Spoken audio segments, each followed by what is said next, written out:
Today, we're going to go on an incredible personal journey that starts off with a small town boy heading off to war. And then that boy turning into a man and coming back and becoming a minister for the Lord in Los Angeles. But then these are radio stories, right? This is a radio channel. So in between those milestones, there'll be memories from some of the most iconic radio stations in North America, decades-long syndication successes in radio, barriers broken, for sure, and even a nomination for radio's Hall of Fame. And through it all, as you will see, a constant belief that for that entire ride, God was at his side.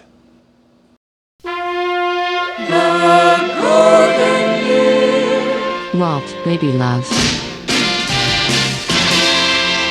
So what should I call you? Reverend or Pastor or Walt or Mr. DJ? What would you prefer? You can just call me Walt like you used to. Okay, that sounds great. I haven't seen you. It's been at least roughly 40 years, which is amazing to hold a friendship that long, which is great. You've done a huge amount of stuff in that period of time. I just want to tell everybody, that's watching right now that particularly because I'd say about half the people who watch this channel are outside of the United States and North America. They're in Africa, they're in Middle East, a lot of people in South America and stuff. Let me tell you a little bit about Walt's radio career, because he's actually had 3 careers, which we will bounce through, 3 really different careers, which is pretty cool, but it's brought you to where you are right now. So let me give you an idea of Walt. So Walt has done not 1, not 2, but 3 national syndicated radio shows, the Countdown for 29 years, gospel tracks, which you still keep doing right now. You're continuing, correct. Right? Yeah. 27th year. That is amazing. It really is. He did the Urban AC Countdown for 15 years. It's hard to find out the years when you go online because each thing about you is written at a different point in time, so it's kind of hard to tell. He was the R&R, which is Radio and Records, which was a huge trade publication, for decades. He was the urban radio and music editor. I was always wondering, why did R&R go out of business or fold, or probably were there at the time? I don't know the whole story because I had left just a little before then, because at one time it had been sold because it was owned by Bob Wilson and Bob Kardashian, and they sold it. But then they bought it back and held on to it for a while, then sold it a second time. And then I was still there during that period of time. Then after that, I had left after my 21 and a half years there and starting their black music department. And it was sold to Billboard magazine. Now, I don't know what happened at that point. And is that the same Kardashian as the Kardashians? Yeah, the Kardashian girls, Robert Kardashian, O.J. Trow. Bobby was sort of the money person, but Bob Wilson was the radio person. He had been a personality. He had been a program director of the famous K-Day in Los Angeles as a top 40 radio station. Then later it became an R&B station. When it became an R&B station, that's when he had left. But he had this idea about competing as a trade publication with Billboard magazine, Record World, and all those other Cashbox and all of those trade publications. And somehow he met Bob Kardashian, and him and Kardashian started this business, and it ended up being a great idea. Wow, I had no idea it was that Kardashian. But I guess at the time, his daughters weren't anything at the time. So they were like little kids, like Kim. Like father and son, father and daughter day. It's, at work, bring your kids to work. I remember when he'd bring Kim to the office in Century City in the first building they had. That's awesome. I know you have it with you. You can hold it up on the screen if you like. Walt is also published. He's a published author. And it's not by one of those fly-by-night companies. It's Simon & Schuster, which is fairly heavy duty. The Gospel According to Reverend Walt Baby Love, Inspirations and Meditations. He's also, let me just rack through this because, man, you got a lot of awards and things. Billboard's Best R&B Syndicated Show 5 times. Stellar Award for Best Gospel Radio Personality, Personality of the Year, Black Broadcasters Alliance. Radio Inc. named him one of America's 30 most influential African Americans. And, as if all of that isn't enough, right now, as we're speaking, he is again nominated for the United States National Radio Hall of Fame. And lastly, I don't know how you find the time to kind of do all this. Along the way, he went and got a master's of theology at Fuller University, and he is a reverend at the First African Methodist Episcopal Church of Los Angeles. That's a mouthful to say that, because the short way of saying that is fame. And there's a lot of members of that church. Yeah, it's like about 11,000 members. Each service, there's 3 services, 8 a.m., 10 a.m., and 12 noon. During the pandemic, obviously, we're not gathering people together like that for safety purposes. So we're having just one service at 10 a.m. Mm-hmm. They only allow a certain amount of people in the building to be safe. Mm-hmm. So like right now, maybe we're only sitting like 150, 200 people, something like that. But a lot of people are watching online. And you can watch our 8th service online as well as 12 noon streaming. All you do is go to the Fame YouTube channel called famechurchla.org. All right, so let's start the move to radio, and just a little bit in front of that. You grew up in a small town outside of Pittsburgh. Yeah. And what is instilled in you at that point from the people that helped you grow up? Real small town called Creighton, Pennsylvania, in Easter Township. Gee whiz, I can't even tell you the population. I think maybe it was like maybe 10,000, 15,000 people, if that. I was raised by my great-grandparents, my mother's grandparents. I was just a little guy all the time when my parents got divorced. But anyway, the bottom line was they were church-going people, Christian people, believed in looking out for other people. I had 2 sets of great-grandparents at the same time. I was blessed, and had 5 generations going at one time. But anyway, the grandparents who raised me, the great-grandparents, they were just an interesting bunch of people. My grandfather worked for Pittsburgh Glass Corporation. My great-grandmother was retired. She was a school teacher. She was multiracial. And they were into voting rights, civil rights, and all that kind of stuff at that time, because I was growing up during the 1950s. And so I learned a lot from them about morals, right and wrong, dealing with real life. But then your faith is real life all at the same time. And as you know, for me growing up there, when I was a kid going to elementary school, I was one of only 4 Black kids in the entire school district. So consequently, there were very few African Americans in this little town. Never really had many problems or anything of that nature. We would go to other communities when I started playing football and stuff like that in grade school, middle school, because I played for CYO, Catholic Youth Organization. And we'd go to other communities, you'd have parents using racial slurs and all that kind of stuff. But to say this, our coaches, who were all white, they would kind of, like, hey, knock it off, leave that kid alone, this and that, and I'd go home and tell my grandparents and my grandparents, because they knew some of everybody, whether they were white or they were Black. There was no significant Latino population in that area at that time, or Asian population. But they would gather up a number of African-American men who worked for Allegheny Ludlam Steel Corporation, as well as the other steel companies and Alcoa Aluminum and Pittsburgh Plate Glass, and they'd get 40 or 50 Black men to show up to watch me play football. And so that sort of thing didn't happen anymore. And that was in the 1950s. That's the way it was. Yeah. Unfortunately, for thousands and thousands of people of color. So you grew up in this small town, and at some point, because I find this fascinating, I've always found it fascinating, because I was in the Army like you, kind of roughly around the same time, although I never went out of the country to Southeast Asia, as you did. Why did you join the Army? Because you joined the Army. I'm guessing, working backwards, given the amount of time that you were in, you joined somewhere 61, 2, 3, somewhere in there? 1960, October 1960. Okay. I was a volunteer. I always wanted to be a paratrooper. So I decided, a bunch of my friends had joined the military and were headed off to Vietnam. And I said, well, I think maybe this is what I should do, because my dad and my 2 uncles were all veterans of World War II. And at that time, as you know, the military was segregated. When I joined, it was not. And I said, well, you know what? If these other people can go fight for their country, I can go fight for my country too. And so I decided I wanted to be a paratrooper. And I got sent to Fort Bragg, North Carolina for jump school. I was in the last jump school class at Fort Bragg, then everything transferred to Fort Benning, Georgia. Got my wings and there we go. So I stayed in the military 7 years and had the opportunity to go to OCS. I extended also because I was trying to make up my mind. Do I want to do 20 or do I want to get out and try something? I volunteered to go to Vietnam. I ended up in Thailand, in Northeast Thailand, Cambodian, Laotian, Thai border. So I went through Saigon and all that stuff a couple times, but I never got to stay.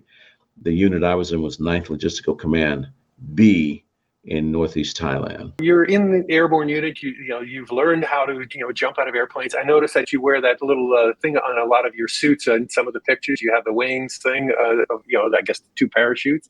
Yeah. Over here. Yeah. That thing. Yeah. Exactly. Yeah. Parachute swings. There it is. Yeah, they're heavy things to have. Not a lot of people have that insignia. You can wear it. Yeah, and the 82nd Airborne, which is that AA on there. Here's a funny question, a weird question. So you learn how to jump, you do the jumps and all of that stuff. You get out of the Army. Have you ever jumped since? Have you ever skydived after that? Or? I thought about it, but then I saw people getting killed messing around with that.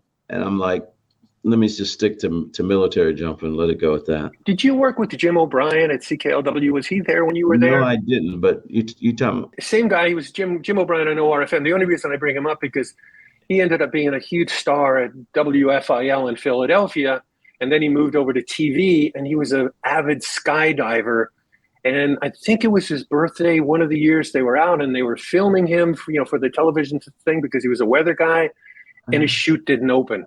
And he died like live on camera. Skydiving. Yeah. And he was a great jock. He was really, really awesome. I remember him from New York.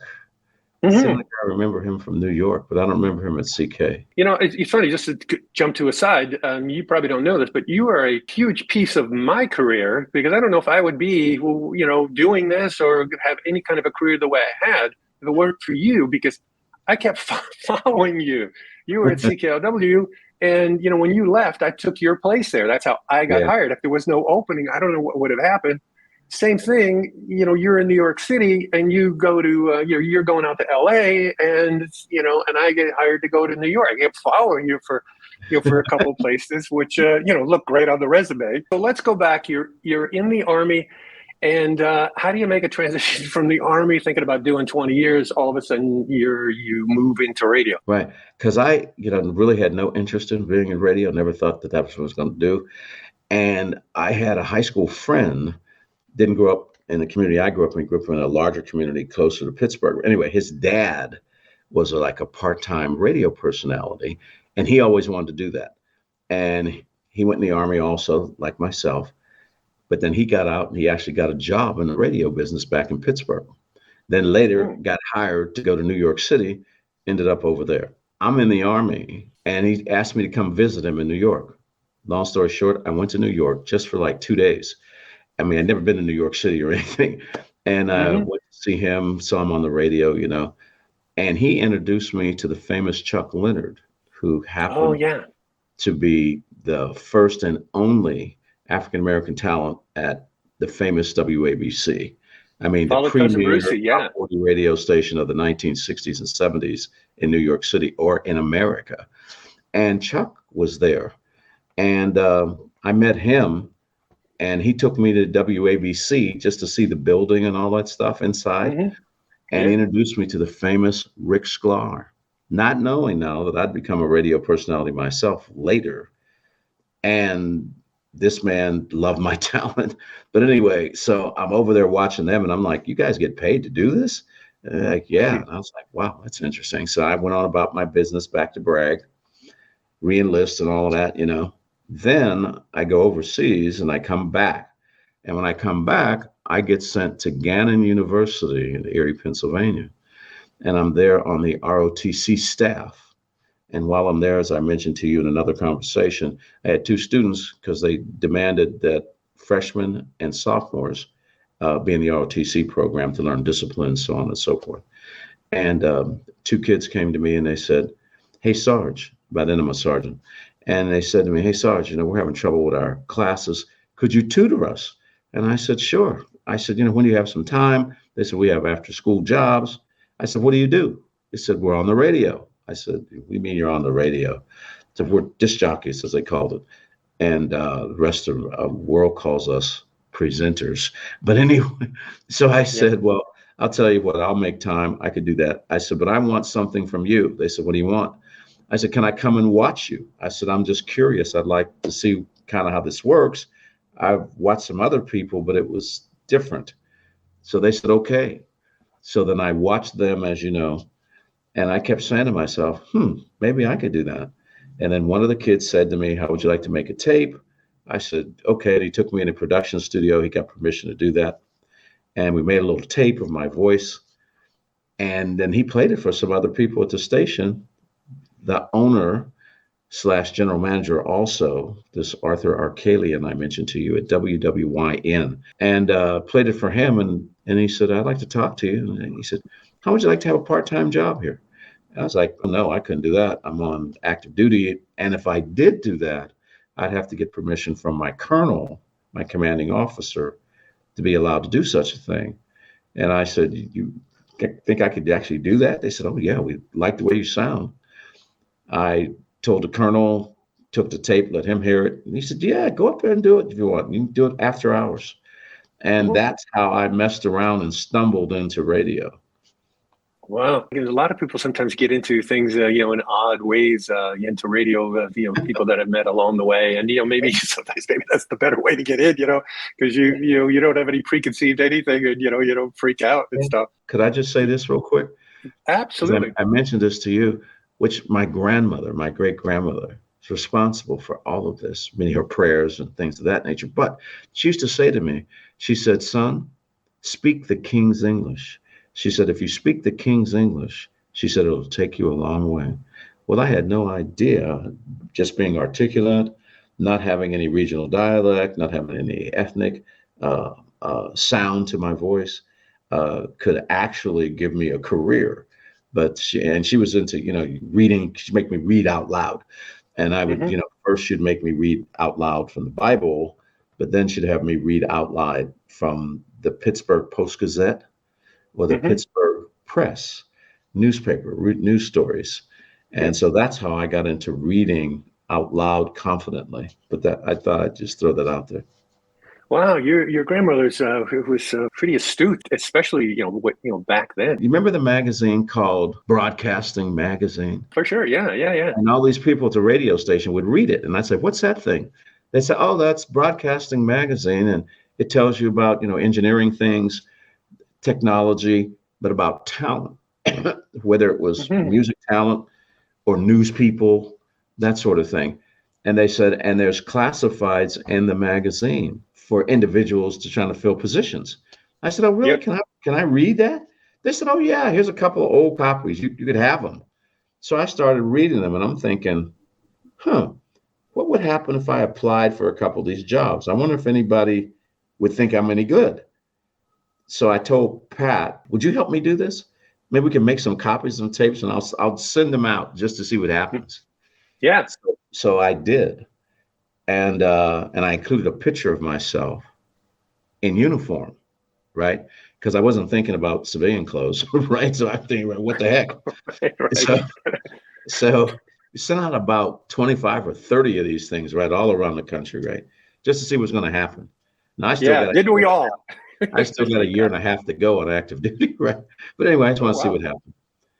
And I got like about 10 or 12 responses offering me jobs.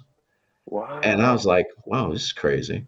But the one in Houston was a big deal. Mr. Dick Oppenheimer, God rest his soul. This man, I became like a son to him later. But the point is, he got in touch with me. He called me and he said, I want to offer you a job. And I said, well, gee, I can't take it. He said, well, I said, I'm on active duty. He said, well, I saw that picture. You're in a uniform and everything. So I just thought maybe that was a picture you just sent us, And I said, no, I'm on active duty. And he said, well, do me a favor. Could you send me another tape, but another picture of you? You'll find this interesting. But it wears civilian clothes. I said, okay, no problem. So I did. Then he called me back again. And he said, you know, you told me you're on active duty this. He said, when do you get out? I said, well, I got like a year and a half to go. He said, well, you know what? He said, I'm going to be honest with you why I asked you for a second picture. I said, well, why was that? He said, because I thought you were a white guy that liked R&B music and you wanted to get a job on an R&B/black radio station, a black music station. And he said, and down here in Texas, that would not work. He says, but you're actually a black guy. I said, absolutely. He said, well, the way you speak, he said, you fit into general market radio and all of that. And I was like, yeah. I said, you know, I said, where I grew up and everybody in my family, we speak the same way and everybody's college educated and so on and so forth. I said, I'm the only college dropout. And at that time, before my master's degree. And he said, well, if you decide to get out of the military, he said, call me. He said, because even if I don't have a job, I'll make room for you. He said, because I think you're the future of what black radio could be. And I said, well, what do you mean by that? He says, the way you speak. He said, it's not going to be what it is now. He said, I believe it's going to advance itself. He said, and you could be part of that. I said, well, I'll remember that. Thank you. And so that was it. And I kind of told the colonel about it, and he thought it was really interesting. You know, he said, yeah, but you need to stay in. You need to go to OCS. You know, we need second lieutenants, especially, you know, young black officers to lead men, you know, because at that particular time in Vietnam, most units, fighting units, were black and Latino and many whites also. But we had a prominent role in the United States military. Not just branches. And back at that time, you kind of didn't want to be a second lieutenant to Vietnam because they didn't last all that long. You know? I didn't mind being a sergeant, you know. Yeah. And then 30 days later, I drove my car, went back home right to Pittsburgh area to my mom and everybody. And I said, well, I'm going to Texas. And I went to Houston, and praise God, look what happened. Yeah. I mean, you know, the career you sort of took off from there, and then some. So you go to that station, work for Mr. Oppenheimer, and then you get called to, you know, by Kilt to move over to a regular, you know, I don't know what the wording would be, but a regular mainstream top 40 radio station. And the nice way to say it is white radio, because they didn't have any black people. Yeah, I'm kind of reluctant to say that, you know. So, but cool. I mean, that's the reality, Pat. I mean, I'm trying to put you in a bad position, but it's the truth. And it's not like, you know, like I'm some crazy black person, but I am saying, and I want to preference this because I think that's part of why you decided to talk to me also. Man, God put me in position to break racial barriers. I didn't know that's what was happening, but all of a sudden I was competing with, let's say, the big boys, because people over here, whether you were on the R&B black radio station, or say you were a Latino person and you were on the all Spanish station, well, they weren't hiring you to work on KILT or NBC, the places like CKLW, where I ended up meeting you and other people, because somebody was saying, and when I say somebody now, usually maybe not the programmers, but the owners, the high level management people that were on the board of directors. Well, we can't have those people. I mean, maybe leave them over there. Now, if they owned, because most black stations were owned by whites, but they said, hey man, here's money. People like this, not just black people, but there's Latinos, there's whites who like this music. We'll invest in owning this type of radio station. Likewise, look at it, right? I mean, look at BET television right now. It was first developed by a black person who sold it to CBS, right? Who now for lots of money. So you go to Kilt, and you know, and that was a super successful radio station, Hudson and Harrigan, and a bunch of other people there. I'm sort of curious because I'm going to make a jump from Houston Kilt, you know, to CK. I'm really unfamiliar with Kilt as to what they sounded like, other than everything I've always read about them, which was, you know, a tremendous amount. Was that format anything as radio talk? There are some two radio guys going at it. Was that format anything like the Drake format? Because you know, at the time when you got the CK, that was sort of the early days of the Drake organization and the way that Drake sounded, and everybody and the brothers started copying him. So there was sort of like two types of radio going. There was the WABC way of doing things, and then there was the Boss Radio type of thing. Yeah. What way was Kilt? And I'll tell you why. In the next couple of questions down the road, why I'm asking you this. Yeah. Right. Kilt, first of all, was programmed by. Why am I going blank real quick here? Bill Young, famous programmer. Right. It was more like a ABC and also WLS in Chicago. It was more that sound. You could be a personality, but they didn't want you to mess around too long. But it was more, in my opinion, like that, where CK was that bang, bang, bang, bang, bang, real quick type thing.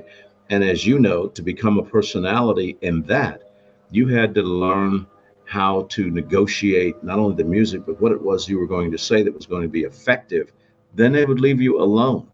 But if you could not do that, it was say the call letters, say your name, the name of the song and the artist, and shut up. But if you could actually become unique in that in a quick way, then you could really shine. I was blessed enough that I learned how to do that. But at Kilt, it was more like the ABC WLS thing, and I knew how to do that too, because I had the freedom to do it. And then I was influenced quickly by one of the greatest radio personalities of all time. I want to say this, Steve Lundy. He when I went to work at Kilt, he was there 6 p.m. to 10 p.m. person, and was famous. We were getting like 25 and 30 shares at that time. And when I went to work there, he was one of the most welcoming people to me out of all the talent. Nice. And the news people like Robert B. McIntyre, Jim Carolla, they were news guys. They were the most welcoming people to me. I mean, other than, Bill Young, the program director, and Mr. Dickie Rosenfeld, the general manager, who was the guy who said, I want him. We may not have ever had anybody black, but we want him. Because look at these ratings he's getting over there on a radio station that's not to the par that we are. They don't have all the money. They don't have the billboards, TV commercials, and all that stuff. And look what he's doing. People must like him. And it ain't all black people. It's people in Houston. So consequently, that's how I got to Kilt. Probably, I would assume being on a wider personality allowed type of station would help in making the transition to CKLW, which was really my impression of CK. A lot of people think, oh, it wasn't this way. No, you had to be quiet. And to me, it was, you could do all the personality you want. You just had to edit voraciously. You know what I mean? If something is like this, you got to make that baby down here, but you still, get entertained, and do something. You could get it done. Yeah. Was Steve Hunter there when you were there? At CK? Kilt? No, no, definitely at CK. At Kilt. No. Okay, because I know he came from Houston too, and it's funny. Everybody sort of follows the same path, that everybody else, but at different times. Did he work there later on in life? Yeah, he was. No, earlier, before he got to CK, because I remember having a conversation. Here's a veer off a little bit, kind of a weird conversation, and I hope I get this right. He, unless there was another station there, KNUZ. Does that sound right? No, KNUZ. Maybe Steve worked there, but I thought it was Kilt. But anyway, he's in Houston. He's doing the all-night show. This is before he gets to CKLW and is doing 6 to 10. And we both, at one point work with Steve, and he's a great job. So he's doing an all-night show in Houston. He goes out to get, around 3 o'clock in the morning to go out into the parking lot to get his lunch that he brought. There's a guy robbing cars there. The guy turns and shoots him in his heart, and just it clips his heart. He's like, and the record is. The police show up. They, can't find him. They see him out in the parking lot. They rush him to the hospital. It's now, I don't know, probably 3:30 in the morning or 3:10, whatever. I mean, it's early in the morning. He gets there, and he's literally shot in the heart, but he's still alive, and they have to, fix him, and it just happens to be I want to say Christian DeBakey, or it might be Christian Barnard, whatever the first guy to do a heart transplant in Houston, whoever that guy was, he's in the hospital at right, that point in the morning. DeBakey, yeah. Because I was in Houston at that time, and I think I remember that shooting. Yeah, so DeBakey is in the hospital. He's the only surgeon there, like the perfect guy on earth to try to fix it, and he fixes him and sews him up. And and Steve, was certainly healthy at CK. I mean, that's an amazing story, and you go like, wow.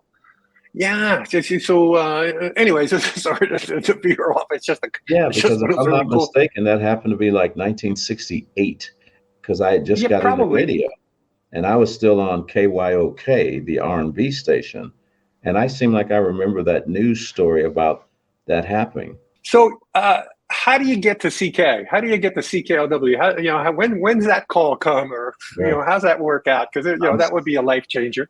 I'm sitting on the radio, just doing my stuff. But now I had this friend of mine who was in the record industry named Dick Klein, wonderful person. But Dickie and I just sort of always hit it off. And I met him when I worked at the R&B station, because he would come to town to check on his regional people, because he was a vice president of Atlantic Records. At that time, Atlantic Records had I shouldn't say all, but just about all of the biggest, most successful R&B singers, like Aretha Franklin, Joe Tex, Archie Bell and the Drells, Roberta Flack, Donny Hathaway, all that stuff. And so Dickie would always say to me, he said, you're probably going to end up on one of these top 40 radio stations. I said, we'll see what happens, blah, blah, blah. Well, he was friends with Paul Drew, the famous Paul Drew promo. I'm on the radio, and I get this phone call on the request line. And at that time, you had to answer your own phones. When we got to bigger stations, they paid people to do that. But the point is, and I answer the phone, KILT, the Big 610, what can I do for you? You got a request? And the guy says, hey, how you doing? It's Walt Baby Love, huh? I said, yeah, it's me, man. You got a song you want me to play for you? No. I want to talk to you. And I said, what do you mean you want to talk to me? Who are you? I'm Paul Drew.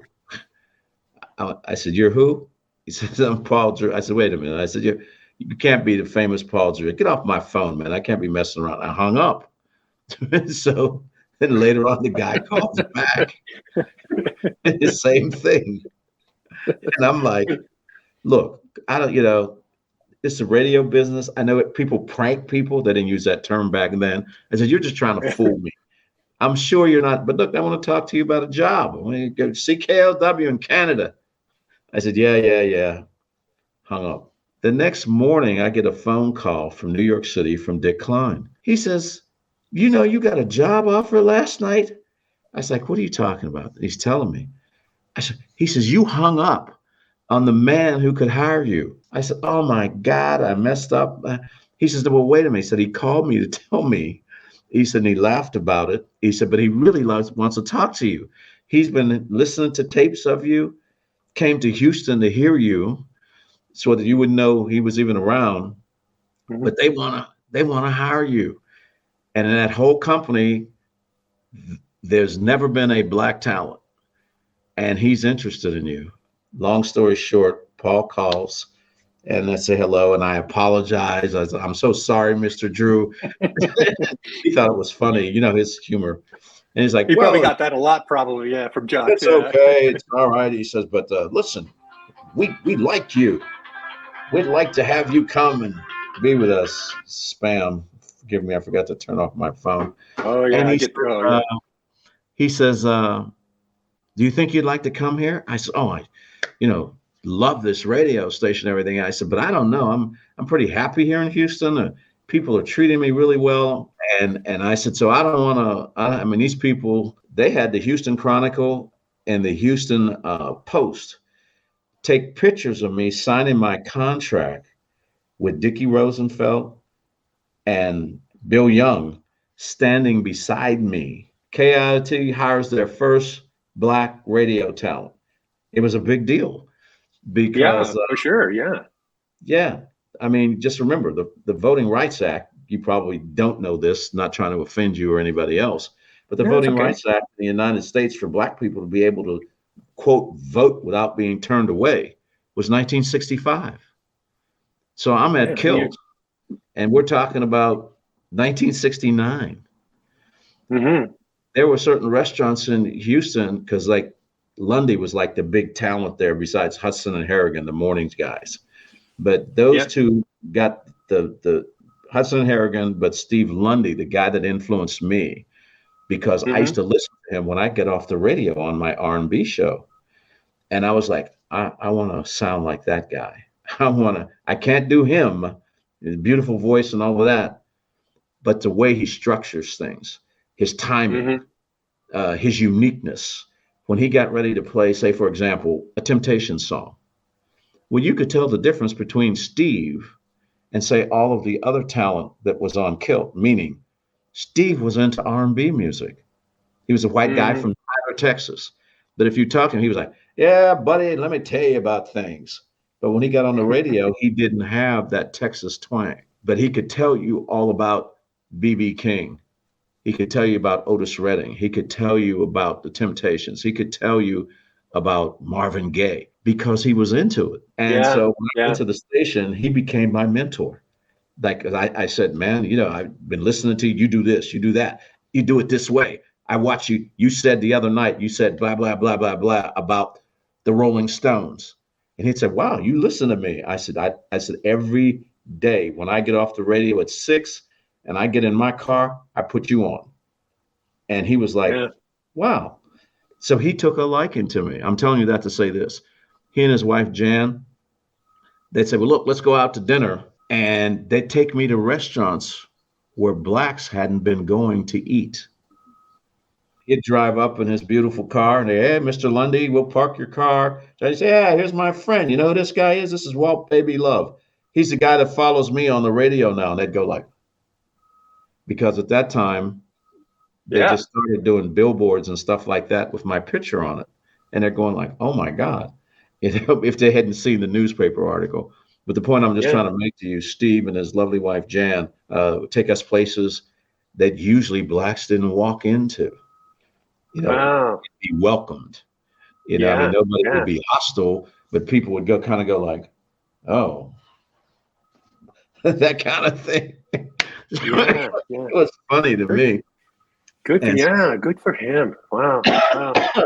You know, it's funny. You said something. I think about you can tell when somebody has a love of any kind of music, but in our instance, definitely R&B. I always thought that pretty much most of, if not all of the people on CK and CKLW were in that realm. Right. And we played a huge amount of way more than most white stations, if you will. But R&B, black music pushed that barrier out. To a decent extent, but also everybody loved the music. That's correct.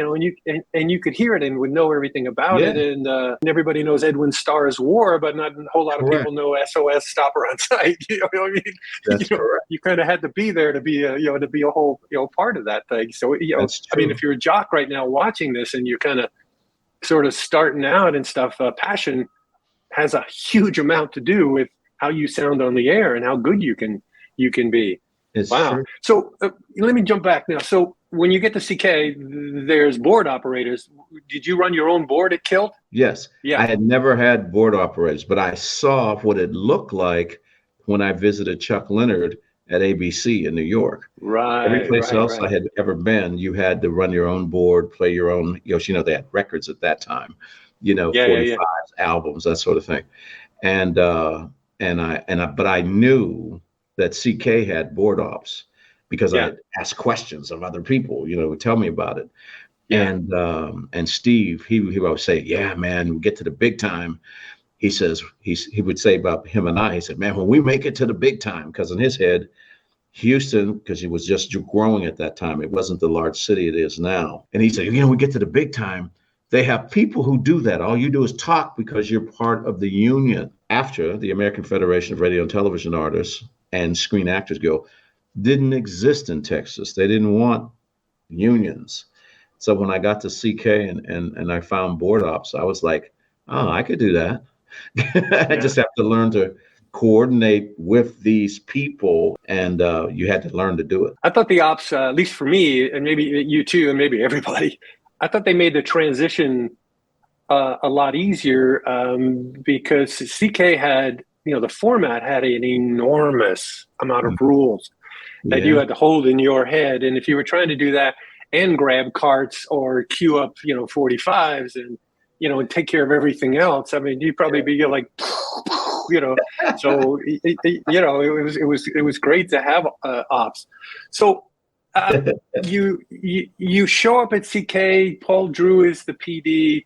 Take Yeah. me through that transition. Are you scared? Are you like, I can do this? Or, ooh, I don't know. Here's a question. I know when I went into CK, if I thought I could last 6 months, that would be awesome.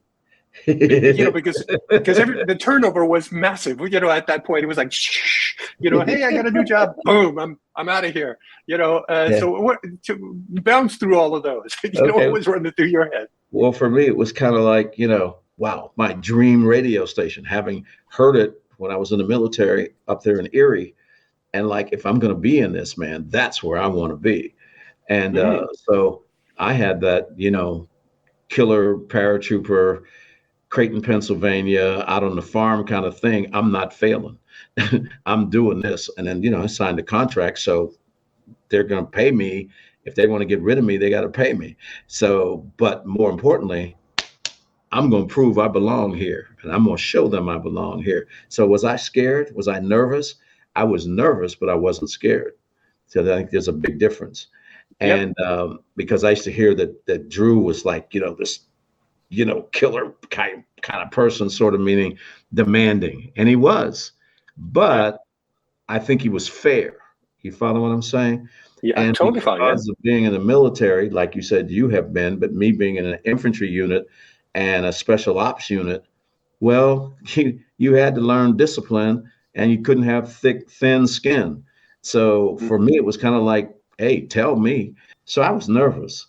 And Paul said this to me, which I think this is important to this little interview. He said to me when he was hiring me, he said, listen, he said, we're in Windsor, Canada, right across from Detroit. We play all this R&B music, so on and so forth. We have great relations with people at Motown as well as in the city of Detroit. He said, but you are going to be, whether you like it or not, the representative of all Black people in Detroit. Ooh, there's a There's going load. to be a lot of pressure on you. He Yeah. said, so whites are going to be paying attention to you because you're the new flavor, so to speak. And Blacks are going to be expecting something from you because you're now representing them. And if you screw Yeah. up, you're the bad guy. If you do good, you're our hero. I was like, really? So that made more pressure on me. Now we're talking about at that particular time, I'm what? If I'm not mistaken, I think I'm 27, maybe 28. So I got there and Rosalie, he introduced me to Rosalie, the music director that I Yeah. loved. I mean, she just threw her arms around me. Oh, just so great you're here. I've been listening to your tapes. I knew they were going to hire you like that. And then she Yeah. immediately set me up to go visit the folks at Motown, Barry Gordy, Suzanne DePaz, and all them, because they were still in Detroit at that time. At the Yep. And building, the at the blue little building. house. Yeah. Yeah, Hitsville. And they Yeah. sent me over there in a limousine and all of that. And I'm meeting, Smokey Robinson and all these people. Hey, brother, you go on over there and show them what we can do. And I'm thinking, oh my God, I better not mess up. Yeah. But anyway, I get to CK, man. But when I had a chance to work with the board ops, like you were saying, I think they made the transition easy for me Yep. because, we were used to queuing our own records, playing our own commercials, flipping the switch for the news guy in the next studio, that sort of thing, that we didn't have to do that. But we had to coordinate with them what we were doing, what we were about to do. You had the little timer clock and so on and so forth. And but I loved it. I mean, and I saw that and I took the challenge as, man, I have made it minus dying and gone to heaven from the standpoint of that I want to do this. And so I'm going to prove that I fit in just like I did at KYOK in Houston, like I did at KILT, And now here's my big opportunity to prove it, because you as a radio guy, and most people listening now or watching this, radio type people, what was our goal? Most of our goals were, I want to work in New York City, the largest market in the world, not just America, or I want to do LA, or I want to do Chicago. And if I don't do those three, I got to do DC or Philadelphia. Basically, just saying one of the major cities in this country. Why? Because we can prove we're that good. 2, we could make more money. 3, we could live with dignity and take care of our families. Anyway, that was my thought process. So I'm like, if I'm doing this, I don't want to make pennies, and I don't want to just be, I'm not putting anybody else down, but I'm saying if I'm going for it, I want it all. I don't want part of it. I want it all. Yeah. That's a definite mindset for people who end up, being, finally, getting success. It's definitely built in there. I mean, radio thing, because as you're talking, it's like different things are sort of tweaking to me. So a few questions together. How long were you at CK? And during that period of time, would you say, I'm just curious, because I never worked directly for Drew. He consulted the station, but he was never the PD for me. He had left just before I got there. And Frank Brody actually was the one that hired me there. And you would have worked with Frank. Frank was the interim PD, but then he didn't want to be PD because he didn't like firing people. But that's part of the job at some point. Like the pressure.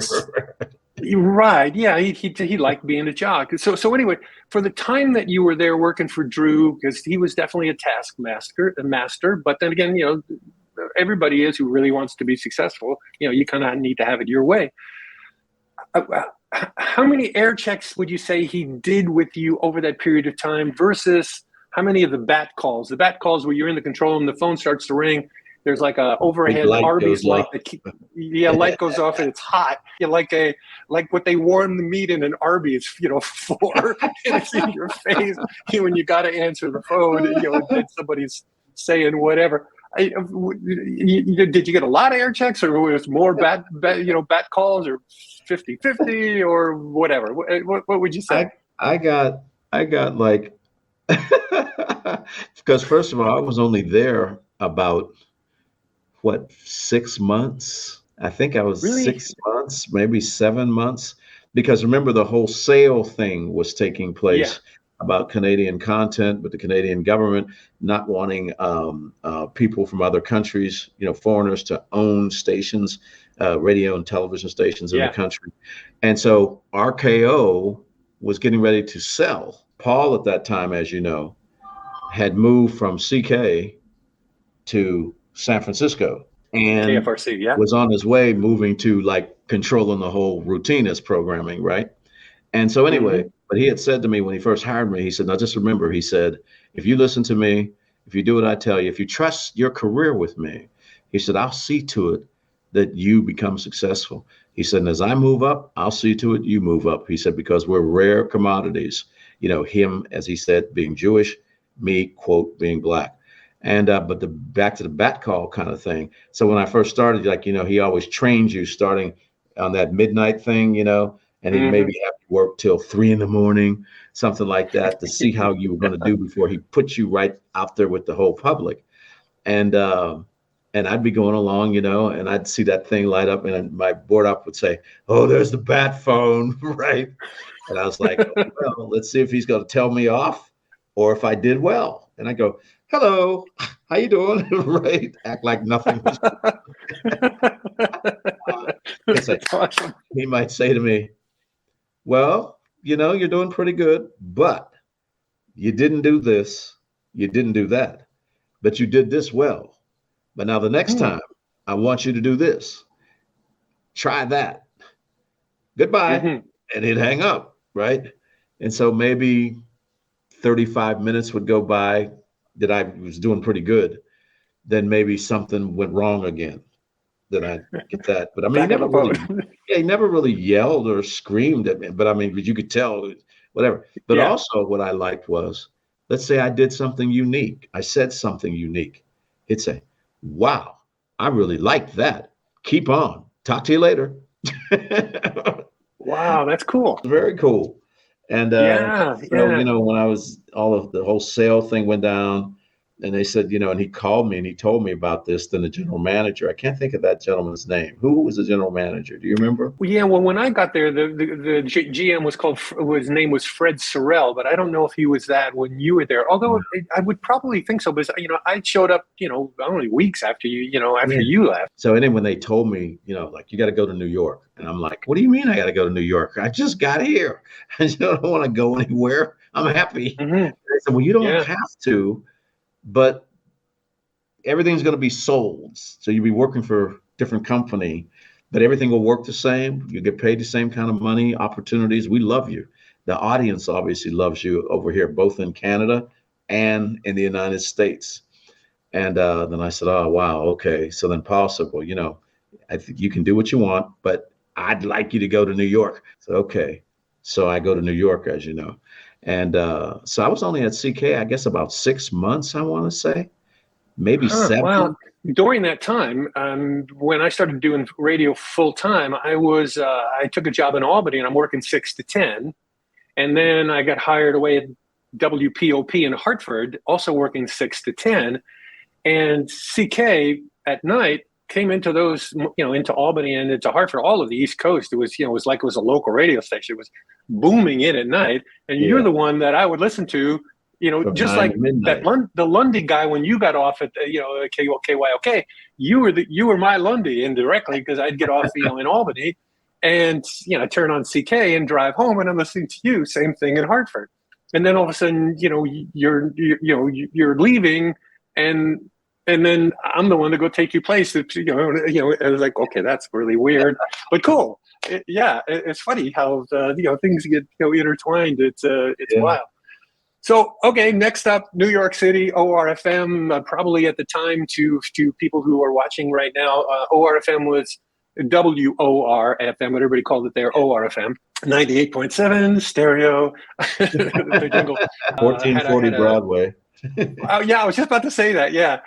Do you know that little pizza place that was across the street? Yeah. It's been there for 50. It's now one of the top 3 or 4 iconic pizza places in New York City, because it's been there that long. Lines, lines around the block to go get pizza. On the wall, there's nothing but movie stars getting pizza in this tiny little room shack that you can't even eat in. It's not even big enough to eat in. But anyway, so I digress. So Billboard magazine's ORfm was the station of the year, 2, 3, 4 times. Sebastian Stone, the PD at the time, he was like program director of the year, 2, 3, 4 times. So it is a super successful, massive, iconic radio station that Walt gets hired to go to, and you go there. First question, in the scheme of things, it's funny, guys, I was talking to Jim Davis about this, who will also be doing one of these. I was talking to Jim yesterday about it. I kind of was just curious. Yeah, and I won't say his answer, but I'm curious to what your answer is. Going to ORfm, when you actually got there and were inside, did that seem like, just from how good is this radio station on the inside? How battened down is it? And all that sort of stuff. Did it feel like better, equal, or a letdown from CKLW? Here's a question for you. It seemed like a letdown compared to CKLW, because it was so much smaller. Everything was compact. Yeah. I understand I was in New York City now, not in Windsor, Canada / Detroit, which was okay, which was great. Yeah. It was so much bigger, as you know. When I say bigger, I'm talking about space, but I'm also talking about just in your perception of everything, because of the TV station and all that in one big building. Now I understand 2 blocks away was our WOR television, Channel 9, same company, but it was like we were divorced from it. We were like, matter of fact, I'll never forget John Gambling, the original John Gambling. Rambling and Gambling up on the 11th or 12th floor or something like that. Famous broadcasters that made millions. I mean, they got paid like $1 million, $2 million a year and all that stuff compared to our pennies. But in the 60s. One day it's after I'm there, but follow where I'm going and you'll see how it connects.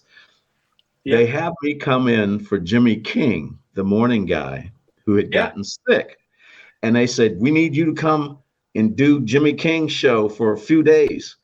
So, and that was, starting at 6 a.m. Where like now they have morning shows start at 5 a.m. or something. But anyway, so I'm getting there an hour early, like at 5, right? Because of, the hour early for show prep and all that stuff. So I'm coming in the building at 1440 Broadway with the guards and everything downstairs. And I see this big black limousine pull up as I'm opening the door to walk in. The guy gets out. It's John Gambling. Wow. And so as I'm walking down the hallway, right where you get to where you have to sign in and all that stuff, and then Gambling gets on a set of elevators that go up to the 50th floor. We get on the elevator that goes up to the second or third floor, wherever we were. Second floor, yeah. And he says to me, he says, "Good morning, how you doing?" I said, "Oh, good morning, sir. How are you?" Now, I think it's him, but I don't know it's him. He says, "You must be the kid that they've been talking about." And I said, "Excuse me?" He says, "You must be the kid that they've been talking about. Are you that Walt Baby Love guy?" I said, "Yes, sir, I am." He said, "I'm John Gambling." He says, "Welcome to the company." He says, "I've been hearing good things about you." He says, "You keep doing a good job." I said, "Oh, thank you, sir." He signs in, goes to that elevator. Then the guys downstairs, it just happened to be black, right? They said, "Man, John Gambling, he just said your name. He knows who you are." I said, "Wow." So that's impressive. So I sign, I go upstairs. And when I get upstairs, remember John Conklin? I don't know why names are coming, one of the board ops. Yeah. And Conklin's like, "Wow, usually we're here in the afternoon. You're here in the morning." I'm like, "Yeah, come in for Jimmy, this and that." And I said, "Guess what just happened?" And I tell him the story.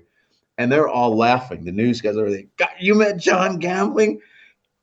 He called you what, the new kid?" Right? I was like, "Yeah." So that's good. That's good. Because that means people are talking about you in the building.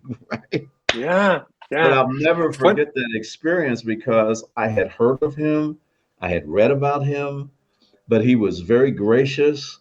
It wasn't kind of like, who the hell's that, but, and this is like 5 something in the morning and he's going to be on the radio at 6, like I was about to do on FM.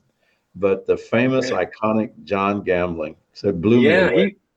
He was, that whole family was like a dynasty in New York City. Yeah. I mean, I don't think probably in the mornings, his they probably son make came later, than a grandson after that. Yeah, like one after another with probably 25 shares in the morning. It was, crazy success. You mentioned Conklin. He was a fanatic board op. We're going to bounce back to CK for a second. He used to talk to me, probably you two, constantly about, I think it was him. It might have been one of the other operators at board ops in New York, about how do they do the layovers at CKLW? How do they do the layunders? How do they get one thing going over the top of the other? How do they do that? Can I try one here? It's like, yeah, go ahead, try one. Take the shot. I'm used to it. For people watching, a lot of the board operators, depending on the time of the year, were actually television camera people. They did the Mets games, so they're on the board with the jocks, and they're reading books. They can, you're buzzing, just like, oh yeah, okay, here, let me hit the. Yeah, they could care less. But then there was a few young guys who were into it. Wanted to be like all the guys I got were the young guys. Who did I tell you the other day? Cliff. Cliff Lovett. Yeah. God love him. Just a beautiful man, and he lived somewhere in Queens, but he was determined to make you sound good, which made him feel good.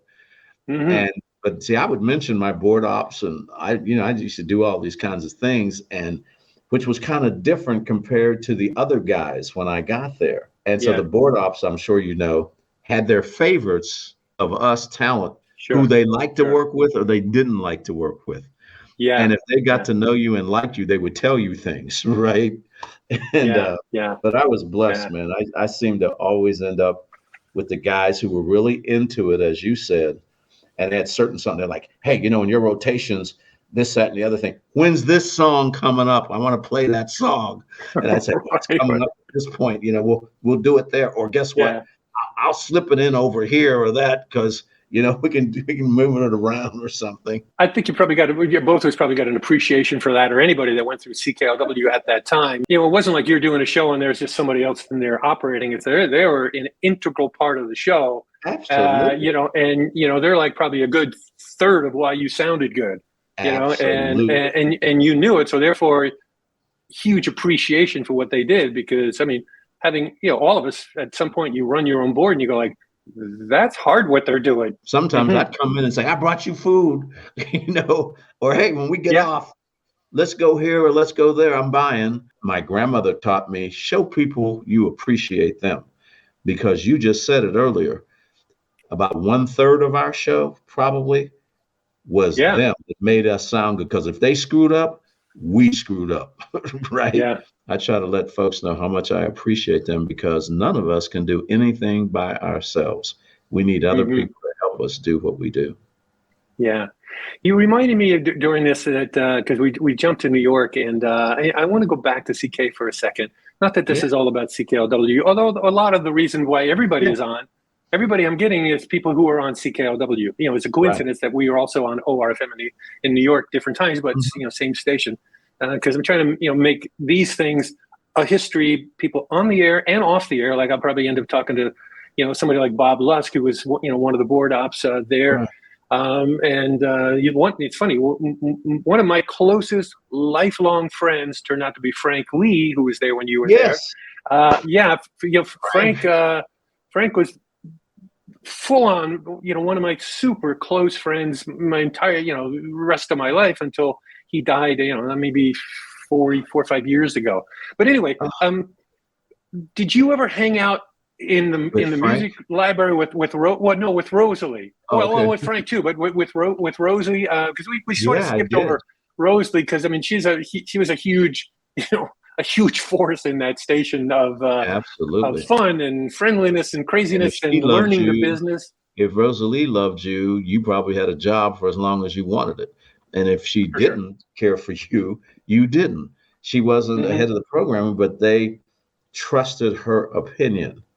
And she just opened her arms to me when I got there. She's, oh my God, I'm glad you're here, But yeah, I used to hang out with her over there sometimes, because I had no relatives or anybody in Canada. I was a landed immigrant and living on Ouellette Street in my apartment. But anyway, I would come in early sometimes, during the day, because I was at night. And I'd come in, just ask her, could I watch? And she'd say, yeah, and I'd hear her on the phone talking to record people, or how she was laying out music, listening to music, all of that kind of stuff. And I just, gained so much respect for her knowledge, because she could have programmed, say, not only CK or any place else she wanted, because I heard that Chum tried to get her to come to work for them in Toronto for years when she was at CK. But she knew she was at the flamethrower, so she stayed there. Yeah, she was hanging out in that room with her, because I did what you did. I was in there probably not realizing how sort of stupid it was, and probably, interfering with people's business and stuff. I probably hung out in that library every day. I didn't know anybody there either. Every day for probably a good 3 hours before my show, day after day after day. But, you're watching the entire music industry come in and out, and hear the conversations that you would never, ever hear. And the artists, and, it was like getting a doctorate in the music industry and the radio industry and stuff like that. You'll love this. The music office was just off the lunchroom, and there was a bunch of, vending machines, and that's it. And I go in to get something to eat because I'm hungry, like a candy bar. And I look over, oh, what's this store? And I look in, and there's nothing but albums. And there's these two ladies there, and they're working at their desk right out in front. So I kind of walk in, I stand by the door, and she looks up at me and goes, what do you want? Who are you? And she's like yelling at me, she's like right up in my face. Hey, I'm the new jock. I just got hired. I don't care. We're busy. Get out. What? Okay. I kind of leave like, shell shocked. Meanwhile, fairly quickly, she takes a liking to me. I become like super close friends with her. I'm babysitting the kids. I'm the chaperone when she's got to go somewhere because, you know, she's a really good looking woman and, you know, and people are hitting on her and stuff. So I'm like the go between, like, you know, no, get away from her, you know, that kind of thing. You know, that was my job. I'm the chauffeur and the chaperone and stuff. Yeah, she was an amazing woman. Yeah. Yeah. It was. Okay, but I guess back to New York again. So did you find it similar to CK doing the show, or different? Did you got to change style or anything like that? I had to calm it down just a little bit, only because Sebastian, you know, I mentioned to you earlier that he used to say, cook, but don't burn. You're on FM, right?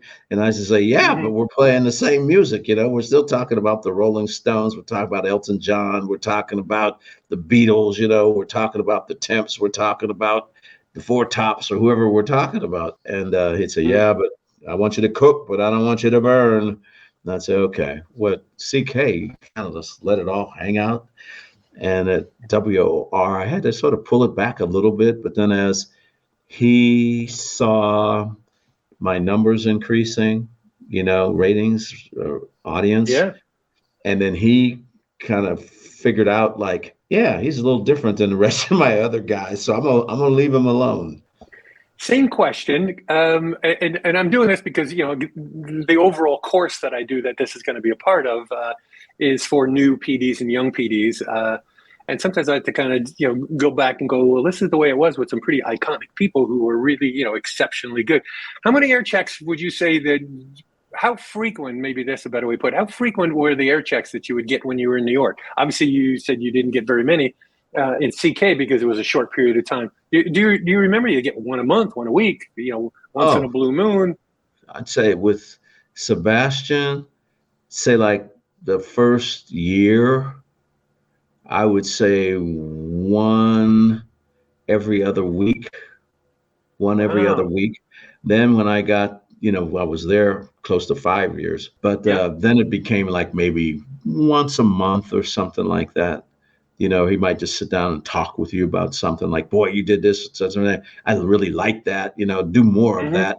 And he did, and I didn't particularly care for that. So knock that off, you know, it's okay, no problem. And but that's kind of how it went. But I didn't mind doing air checks because to me, if you tell me I'm doing this and it's good, you don't even have to tell me I need to do it more. I'm going to do it more. Right. But if you tell me, that makes me more confident. But if you also tell me this isn't so good, you could do better. If you're going to do that, do it this way. Well, I'm going to take that positive input and not be so thin-skinned, like, oh, he's picking on me. Man, I've been in the Army for 7 years. Give me a break. You know, it's going to make me better. And if it makes me better, that means not only will I have longevity, I'm probably going to make more money. And if I make more money, my family's going to be more secure because I'm the one out there getting it done. So if what you're telling me is going to help me, good. If I don't think it's going to help me, then I'm going to be a man. I'm going to say, no, wait a minute. I don't agree with that. But here's why I don't agree with it. Now, you convince me that that's what it should be. And if you're just the boss and saying, hey, you're going to do it that way or else, well, then I'm probably going to find another job anyway. And when I say that, I'm not talking about egotistically, but I'm talking about, I believe if I have some talent and I'm pretty good, it doesn't mean you're always right. Sometimes you're the boss and you're wrong. We found that out in the military, right? I mean, there was times that we got, say, decisions that were made that were good for the unit. Then at times there were decisions made that weren't so good. And that officer got called down, or that sergeant got called down, or we got called down, or we got boosted up. Like, that was a great decision you made, Sarge. Well, to me, it was the same thing in the radio business. The only difference was it wasn't life and death. Let's jump ahead a bit because you did a bunch of stations in New York City besides ORfm. You did WBLS with Frankie Crocker. You were on WNBC, which was pretty heavy duty station. It's NBC. It's owned by NBC. I mean, okay, that pretty much says it. Quick question, and I'll just keep going with it. Were you there when it was WNBC, or it was just WNBC? It was 66 WNBC. 66 Hit Me Again WNBC. Imus in the morning, Walt Baby Love in the afternoon. That's what the subway posters that you saw. Imus sitting there in his cowboy hat. And he's got like soap in his mouth or something, and I'm standing over him saying, like, watch what you're saying, you know. That wow. Yeah. So Yeah, Mel clever Phillips was billboard. our program director. Mel, that I had worked with at WR after Sebastian, and Yeah. he had called me when I was out there in Chicago doing that programming thing that I was doing. That was Hmm. crazy. Meaning we did a good job, but the side stuff was crazy in that city. But so that's how Hmm. I got to go to NBC. And hey, let me tell you this though: walking into Rockefeller Center and having the Oh my doorman say, God. Yeah. "Good afternoon, Mr. Yeah. Love. How you doing? Can't wait to hear you on the air," was Yeah. different than walking into WORfm and the guy at the elevator just saying, "Hey, Walt, how you doing?" Right? It was Yeah. totally It's like you're different. part of Saturday Night Live or something. Like we kind of probably the same thing. You're like, yeah. Yeah. And seeing on Welcome to the Rock. because I was on 2 p.m. to 6 p.m., right, Monday through Friday, and my Saturday shift was 3 to 7. And guess what I used to Mm, do when I got off at 7 o'clock? I used to go mm. upstairs to Saturday Night Live and watch John Belushi and all of Oh them, my man. I used to God. go up there, their run through that they would tape, and then they'd do another one, that went to the West Yeah. Coast, Yeah. Yeah. and they Yeah. picked the one that they thought was the best. I used to go up there and watch. Yeah. Wow. Lucky you. That is phenomenal. I Wow. got to meet all those people, and they were all Yeah. very nice. I mean, from the standpoint of like, hey, man, we were listening to you on the radio coming in, and it was like, damn, I'm not making the money they're making, but hey, who knows? The sky's the limit, just sit here and do what I do, stay in my lane, and something might happen. You never know. It's funny talking to you for this and bringing back a lot of the memories, and then hearing the stuff that you went through. Radio was so much better to be in back then. You know what I mean? I mean, Yeah. if you were on the air, it was like, wow, it's just a different stratosphere that it is Yeah. now. Now it's kind of, And you were like appreciated. yeah. So at some point here, I'm just kind of looking at the clock. We've been doing this for Right. like an We're hour and having a lot 20 of minutes, fun. which is, no, it is. It's fun. It is. I think what I'm doing is I'm going to cut this into two pieces. Okay. I'm just hoping that that the lights don't run out because their batteries here. All of a sudden I'll be in the dark. You were at a bunch of stations in New York City, really, great stations: BLS, WNBC, and ORfm. I mean, all we're going to move to LA next, but all in all, your impressions of being in New York, for that time that you were there. It was a wonderful time for me. It did wonders for my career, but I think it did wonders for me as a human being. And I met great people. I mean, even people that I didn't get a chance to work for, like the famous Rick Sklar, WABC. Chuck Leonard introduced me to his boss, who programmed ABC and was influencing Yeah. all ABC owned and operated stations in the United States at that time. And when Cousin Brucey left, I was a person that he wanted to put in that position. But higher ups were concerned about having one black person, meaning Chuck Leonard, the guy that mentored me, at 10 p.m. to midnight. And then if they put me on 6 p.m. to 10, they were worried. And that's what I was telling you earlier about how the possibility came about me going to their San Francisco radio station, KSFX, to program and to be on the air. And I got to meet Mr. Alan Shaw, who was the Mm-hmm. president of ABC FMs. Rick Sklar introduced me to him. And Mm-hmm. they were all so very kind to me. And I can't thank God enough for them. I know Mr. Sklar has passed on, but I had the opportunity to always tell him, thank you for just considering me. Thank you Mm-hmm. for mentioning my name to other people. Because once again, like with Chuck, he didn't look at Chuck's color. He didn't look at my color. He looked at our character, and he looked at our opportunities to be the professionals that he believed we could be to contribute to what it was he was building at where he was. And I never even worked for the man, but he became like a mentor as well as somebody who recommended me to other people when Mm-hmm. maybe his hands got tied. That's a It's big a deal. huge deal. For those of you who are younger and don't know who he is, just consider this: in the radio industry at that time for probably a good 20 years. He would probably be the only person that you would throw a label of giant on, in the industry. That's correct. He was about as big and as an influential and all of that as you could be. Heavy duty. Okay, so Los Angeles, California. Let's move out there. They shipped me out there. Yeah, they keep bouncing you through. But so you go to the iconic, 93 larger than life. KHJ. As I recall, you have kind of a weird way to start. You have to replace humble Harv, who killed his wife. It's like kind of shoes that you kind of want to take over, but you don't really want to step in them. Right. Take it from there. Yeah. Well, they tell me I got to go to Los Angeles, and I tell them I don't want to go to Los Angeles, and they're telling me if you don't go, then you're fired. Your job is gone. This is with RKO. Wow. And I'm like, oh man, you got to be kidding me. He said, but they want you out there. Now, mind you, these people didn't want me at all in the beginning, and they said, okay, you got to go out there. And I'm like, okay. So when I get out there, they moved the 9 p.m. guy named Jerry Butler. They moved him to 6 to 9. Then they had me 9 p.m. and until midnight. And anyway, I get out there, and they got all the iconic RKO talent on the West Coast. Robert W. Morgan, Charlie Van Dyke, Charlie Tuna, all of these famous people. So anyway, they send me out there.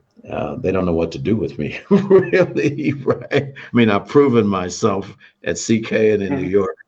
So I come there and it's all cool. But let's just say most people were very nice to me, and everybody, there were one or two people that weren't so nice. Did you see the Tarantino movie? I forget the name, something like Life and Times in LA or Once Upon a Time in LA, where the KHJ soundtrack is. And they played the jingle like 93 KHJ. The whole radio station, air checks and everything was running in the background. When you were watching that, knowing that you would have been there roughly, in that period of time, what was running through your head? Emotions, good, bad, visions, memories, or none of that? For me, it was like, bad. But when I say bad from the standpoint of some of the things that I saw, take place that I wasn't very happy about.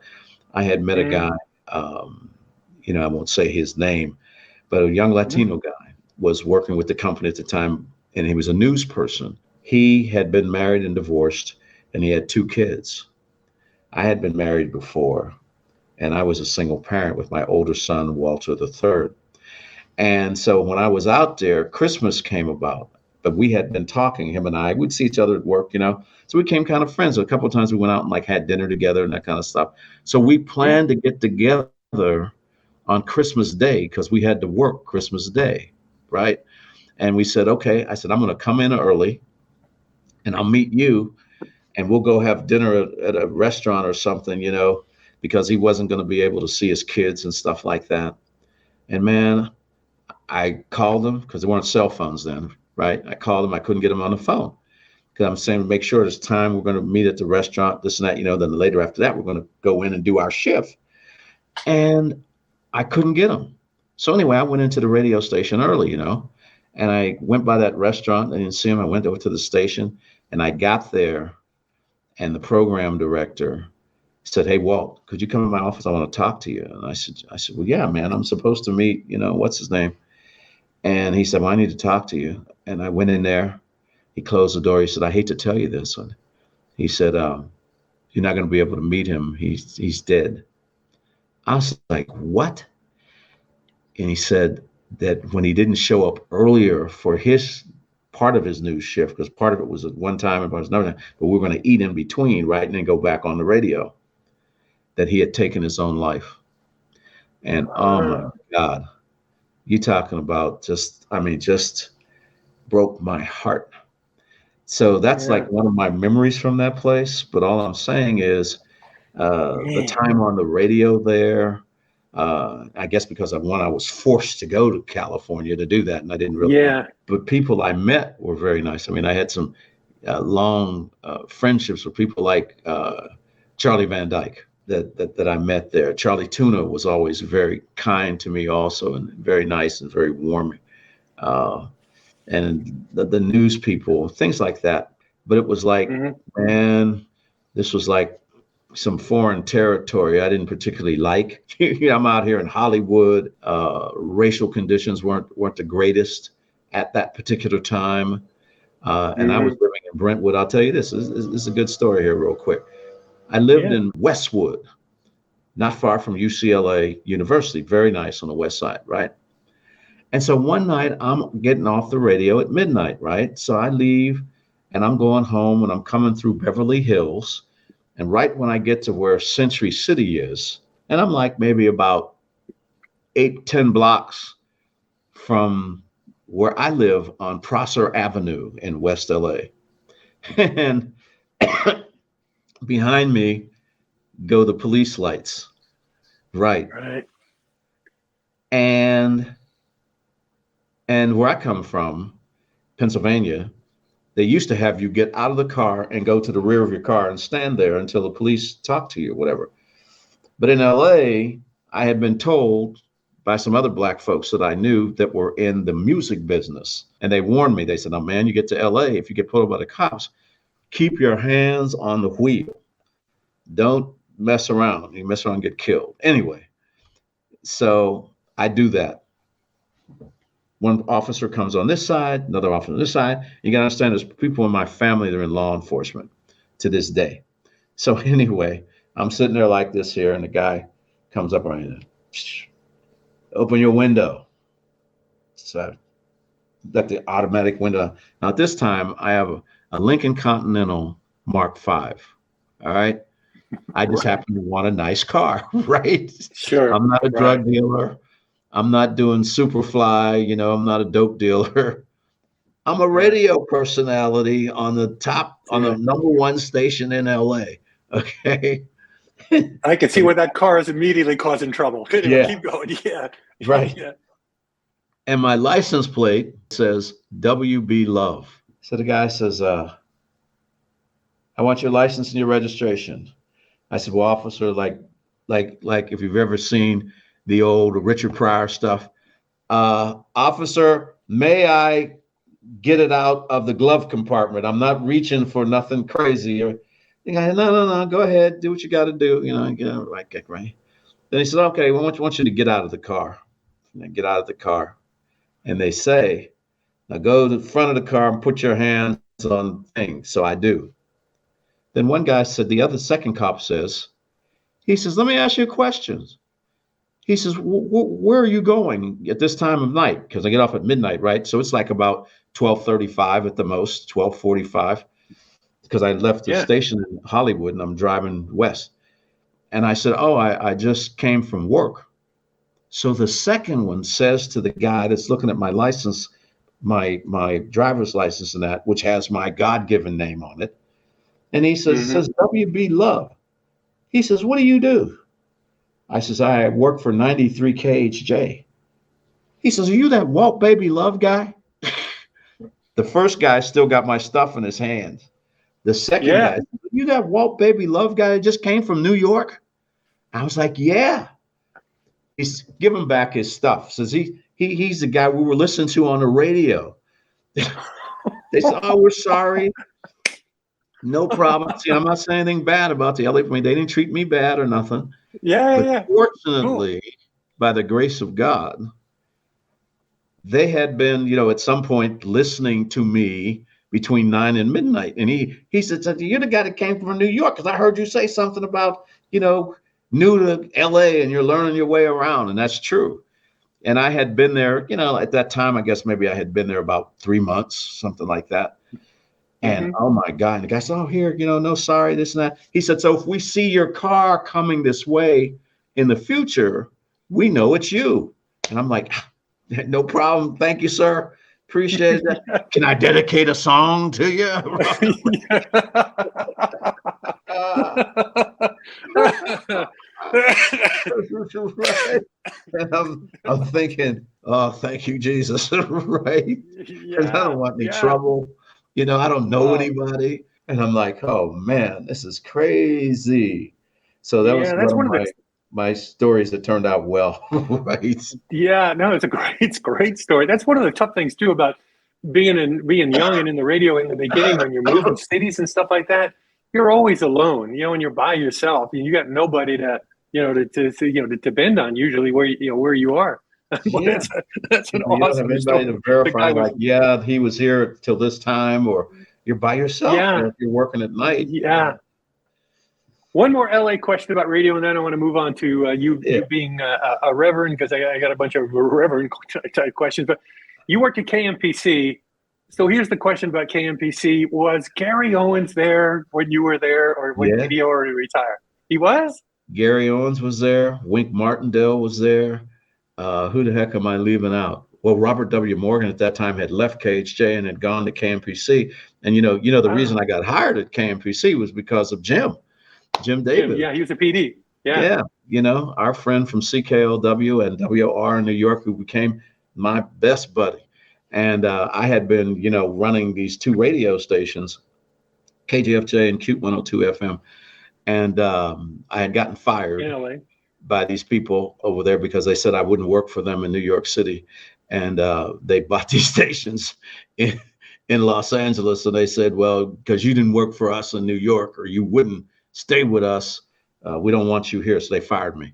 So I got hired at KFI first. And I'm working over there. And I'm doing that for so many months. And then Jim became head of programming for Golden West Broadcasters. And then he's controlling KMPC. So he calls me up and he says, hey, Walter, are you happy over there? I said, well, it's good, it's no problem, because I'm doing 7 to midnight. And so I said, why'd you ask? He said, because I have this opening at KMPC for Gene Autry. And he says, it's part-time, but you get paid a full-time salary. He said, because all the people I have, are television people, except for Robert W. Morgan, the morning guy. And he says, and they all have in their contracts, like they have long vacations. They get like 8 weeks, because of what they do on television. And he said, and they have the right in their contracts to agree to or not agree to whoever the part-time person is to fill in for them. I'd like you to take this job if you want. He said, all of these guys know who you are and they've heard you and they have no complaint about you filling in for them if you chose to come to work with us. I was like, wow. And he said, okay. And this is Jim. I mean, thank God for real friends, that also appreciate your professional ability. I go to work at KMPC, which was a beautiful thing. And you got to hear this just quickly. One day I'm working there, right? And I'm filling in, if I'm not mistaken, it was Wink Martindale, because he sort of was part of the afternoon. And I'm filling in for him. He's on vacation.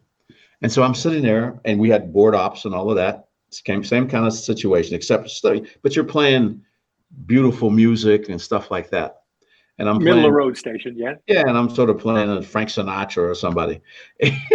And so the door opens to the booth where I'm at. Now, this place is gorgeous, right? And all the other places I've worked at that point in my life are really gorgeous places. So I'm sitting there and I look up and who is standing in the door? It's Gene Autry. Wow. Honest to God.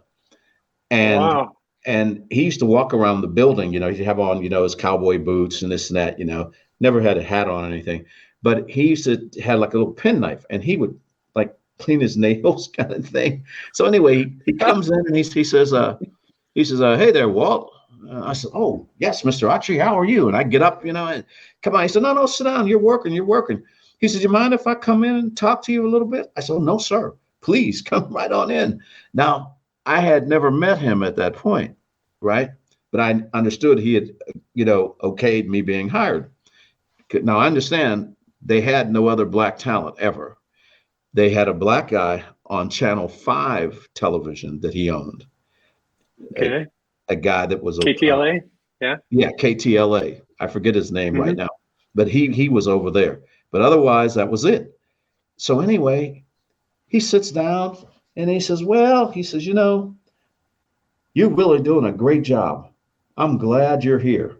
I said, well, thank you, Mr. Autry. I really appreciate it.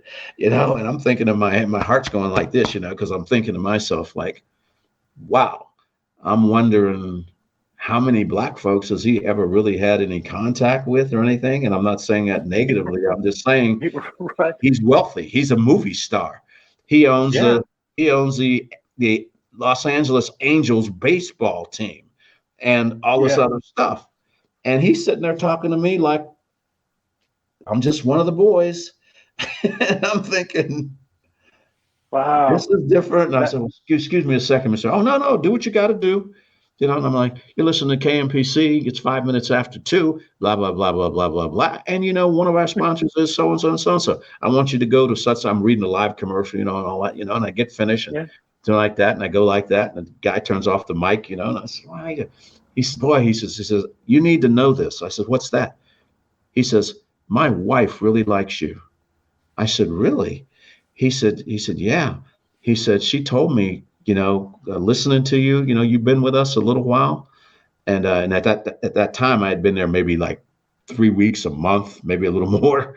And he says, my wife really likes you. And he says, I just want you to know you're doing a good job. I said, well, thank you, sir. I really appreciate it. And he said, well, listen, he says, I'm going to go ahead and go. And he says, thanks for letting me come in and talk with you. And I'm thinking to myself, you own the place. But he was very courteous and, you know, and I'll never forget, if he's gone and everything, you know, and later I see Jim. I was like, man, you know, Gene Autry came in and sat down and talked with me. He said, oh, yeah, he's like really nice man. Jim wasn't surprised. You know how he was laughing. Oh, you know, he's 6'8" Jim, you know. And he's like, yeah, he's really a nice man.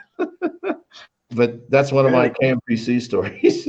That's a great story. Yeah, you know, and the guy owns the place, and he probably owned half of Southern California, probably at that point. Yeah. And another day I met Gary Owens. You know, when I met him, he was like very nice too. You know, he's like, hey man, I listened to you on KHJ and blah blah blah. You know, and I'm thinking, Gary Owens from Laughing.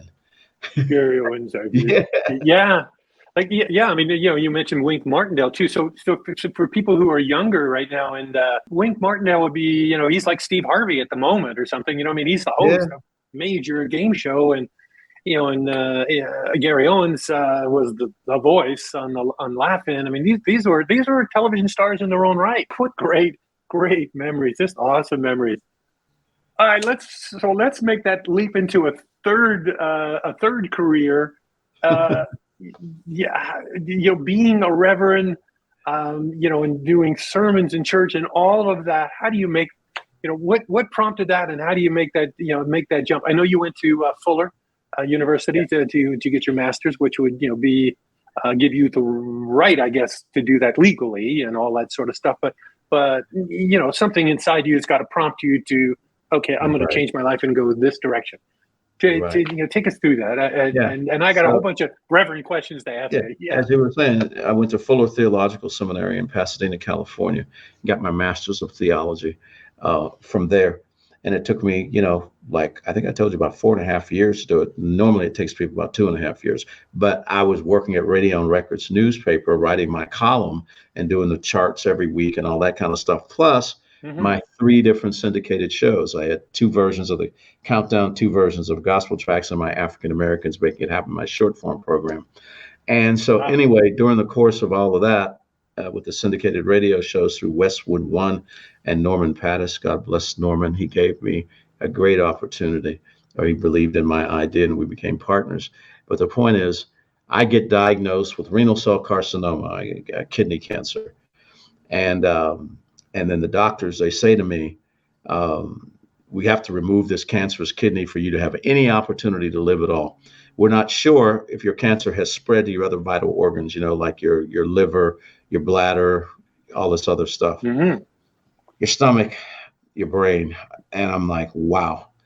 But now all along, I've been a guy that goes to church and so on and so forth. Wasn't always doing what I should do. None of us are perfect. And so I say to God, I said, well, listen, I know I can't make a deal. I put that in my book. I said, I can't make a deal with you. I said, but Lord, you know my heart.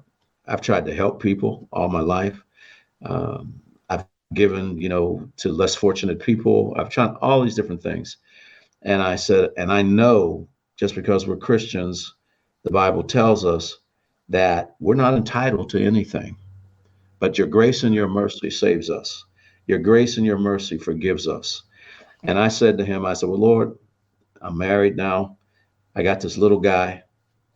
He's 2 going on 3. I don't want another man to raise my child. If you let me live, I want to serve you. I said, but if you let me see him grow up and maybe go to college, get his education, get married, have children one day or something like that, I'd really appreciate it. And I'll do what I can to try to do better. And then I was telling my pastor, I said, I don't know what I'm supposed to do. I have this great career going on and everything, but I'm not happy with a lot of things. And he said to me, he said, you need to just go ahead and accept your call to the ministry. And I said, wait a minute, me? Not me. I said, I'm still telling people off, and I got people in the record industry trying to give me, payola and drugs and all this nonsense around me in the entertainment business. I said, you got to be tough.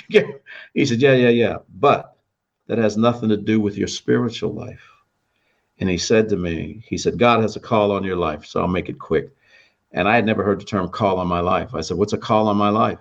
He said, God is calling you to accept him and to do something over and above what you're doing. Said, you have all the success. Said, you thought this success was for you?